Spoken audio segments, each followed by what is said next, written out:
This is Hope, British Columbia. It's a grass runway that's, what, 4,200, 4,500 feet long? About 4,500 feet. And some of you may be familiar with this airport. It's generally light airplanes and gliders use it. And I believe you might observe here that the airplane stops in very nicely on this grass runway.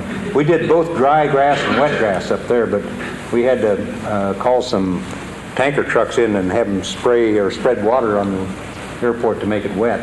Now, the nose ski is not on here, Lou. Some of these shots are backwards, but there must be a reason why that ski's been removed. Well, yeah, it turned into a plow rather than a ski up there. It dug into the dirt, and we ran over it, and it ended up behind the nose gear instead of being beside it. It's on there. Yeah, there it is. Well, we got a time machine. I remember being on the budgeting side of this exercise, and I believe the Hope Airport authorities billed us pretty heavily to get the ruts out of that airport. We did grade it for them and Yeah. smooth it out again.